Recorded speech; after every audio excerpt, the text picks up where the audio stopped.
One gross thing you enjoy doing. Okay. I don't think it's gross. One white lie you frequently say. You can ask that to my wife. Hey guys, I'm Manjali Mukherjee and you're watching me on Pop Diaries channel. I am in conversation with, well, इनको देख के सबसे पहले तो the first thing that comes to your mind is सोजा मीठी बातें बोल कर दिल को चुरा ले गया. You sing pretty well. Thank you. And he's known as Lord Bobby, but we cannot deny the fact that he is and always will be the 90s cult hero that we all have loved, and he's actually stolen all our hearts. क्या वाकई दुनिया में ऐसा कोई दर्द है जिसे पाकर मैं अपनी टीना को भूल away, and he's done it again and again. He'll keep doing it and he won't tire of it, and we won't tire of looking at him on screen. He's none other than Bobby Deol, and I want to say this to you, sir. One thing that I've heard about you the most, that he's the most sweetest, the most humblest and the most happy person to be in contact with. Like the moment you meet him, you know that yeah, he is Bobby Deol, the Lord Bobby now that you call.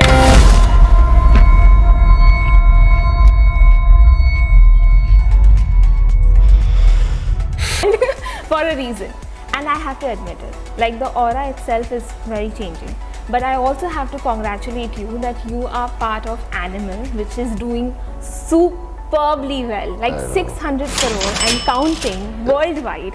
I mean, the love, the appreciation that you're getting, how do you feel about it? Like, how does it feel right now? I feel I'm dreaming. I thank God that He's given me this moment in my life. I thank my fans, the audiences, for giving so much love to the movie, to me as an actor. And this is a moment every actor waits for, to be appreciated for his work, you know, and the respect I'm getting it's like overwhelming. Absolutely. So on that note, there's this one fun thing that I was asked. So I have some Gen Z friends. Apparently 96 people are also considered to be Gen Z. मेरे को पता ही नहीं था. अच्छा. मुझे लगा था कि मैं हमेशा से मिली नहीं हूँ. तो मुझे अचानक से बोला कि उनको प्लीज़ पूछना उनको कैसा लगता है जब उनको लोग लॉर्ड बॉबी कहते हैं और बोलते हैं कि हम बूबियन फैंडम से हैं. It's a name. It's a name. Bobbian. Yes, Bobbian. Yeah. It's just I feel so blessed. I feel so loved. You know, it's just amazing how they think about me in so many ways and have given me these titles, made a whole fan team actually. Exactly. Where they call themselves the Bobbians, supporting me wherever they go. It's just, I feel blessed for their love. Absolutely. And I have to tell you that we all feel blessed to have you on screen. Thank you. Working to entertain us always. Thank you. It is honor really to watch you and your talent. So on that note, with so much of vast experience, an actor like you, I would assume, correct me if I'm wrong, but whenever there must be a process, right? Like a traditional approach when you're approaching a character, be it easy or difficult, there must be a approach, right, for you to process that character. Whenever I'm playing any character, I just feel all the emotions are similar even if you're playing any character, you know. I feel like if I'm playing a protagonist, the emotions are same. When I'm playing an antagonist, the emotions are same. But how you portray it, how you bring it out, how you change the feel of the character, I really can't explain it in words, but I'm more spontaneous. I like to have proper control over my script. I need to know exactly what I'm speaking, work on that first, because once you know what you're saying, it becomes like you feel it and more, you know. And I can't be unprepared when I go on set. I have to really get my script much before I start shooting. Like when I was playing Abrar in Animal, I didn't think of him as a villain. I thought of him as a person who lost his grandfather in front of his eyes, who burnt himself. And that shock took his voice away, but it made him so angry. It brought the evil side in him out. And he swore to take revenge. He's a family-oriented man. He loves his family. He's romantic. He has 3 wives. But he would kill anyone if they try to destroy his family. You know, because that's a normal way. I mean, and when I was doing the shot also, when you're acting, there's so many incidents that have happened in your own life which you use subconsciously without knowing. You feel suddenly those thoughts come to your mind, and you use that while performing. That's how it is. And I think I agree with that fact that anybody will do anything for their family. Yeah. Yeah. So that's one part. Yeah. On that note, one thing that I guess even on screen you and Ranbir were enemies, but off screen there's a very different kind of romance. That's what we call.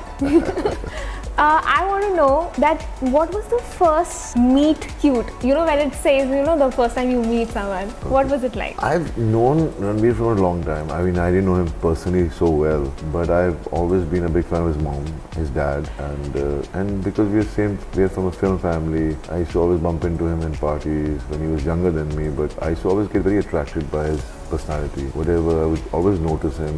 When he would dance, it would be like he would steal the limelight on the dance floor. Then when I started working with him, I love him as an actor. He's my favorite actor. But when I met him and spent those 15 days with him, I fell in love with him as a person, because he is so humble. He's such a big star, and yet he has no insecurities. He gives you so much respect. And I guess he felt the same about me, and because we're from film families, our families have gone through similar kind of things. So we bonded, and he's very family oriented, I'm very family oriented. And even that picture I put in Instagram in black and white where we're lying down, I don't know if you've seen that picture. It's a moment while we were doing the action sequence, and we were discussing about how he proposed to Ali and how my first child was born, and things like that. So it was just like, we just got along. Wow, that's super. I mean, I can't imagine the whole thing is like, on screen ye chal raha hai, but off screen ye baatein ho rahi hai. It's like, it's beautiful. Yeah. The way how you guys just transition yourself on screen. Yeah. You and Ranbir both. Fabulous job.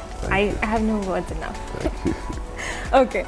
On that note, Bobby sir, I want to know, after such an experience of life, if there was one thing that you are still, wishing that this definitely needs to come true. This is a dream that I really, truly wish that comes true.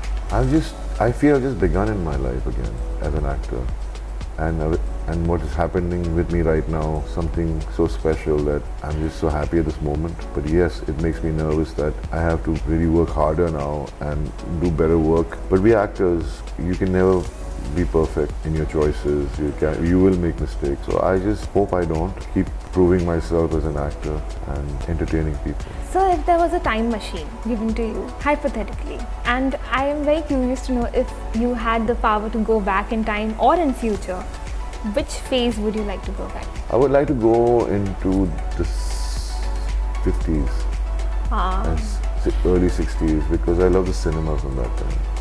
True, very true. I wish I could do those kind of films. I wish I could work with those filmmakers. And my last question, this is something that I've asked everyone. If you had one chance to meet your young self and tell him or give them one advice, what that advice would be? Don't ever lose self-belief, be positive, be focused, be humble. Before I leave, I always do this. I leave on a very happy and fun note. Okay. So I have a small challenge for you. It's a weird secrets challenge. Okay. So I'm going to give you some weird questions, like your favorite song that you lip sync to and all those kind of things. So you just have to answer on fluke. Okay, cool. One guilty pleasure. Chocolates. Same here. I'm not allowed to have. Your go-to cuss word. Go to? Cuss word. Cuss word. Like curse word, yeah. Can't. You should bleep that. It's bleeped right now. Okay, cool. One gross thing you enjoy doing. Gross thing? Yes. You can ask that to my wife. She finds me doing some gross stuff. I don't know. Okay. I don't think it's gross, that's why I don't know. Okay, cool. One white lie you frequently say. I'm okay. I don't know if I say that. I don't know what white lie. White lies only happen when you want to keep the other person happy. Okay. So. That's also true. I agree.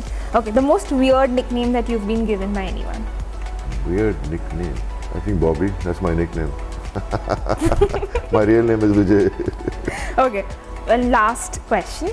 A hilariously embarrassing story of your own. Embarrassing story? Yes, it has to be hilarious. Okay, when I was a kid and my dad was doing Ranbir, I was playing his childhood role. I was like 6 years old and they took me for the shooting and they made me wear a dress.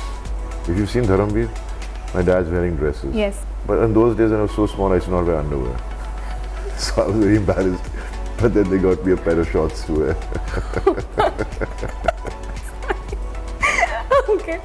With that note, on that happy note, thank you so much, Bobby sir, Thank you, for sir. being on Pop Diaries and giving me this honor Thank of you. talking to you, meeting you, and just connecting with you. Thank And you truly are very humble, and I just wish you loads and loads of success. We really want to see you more on screen. And I will be. So, You'll be seeing me yes. more and more. You wait and watch.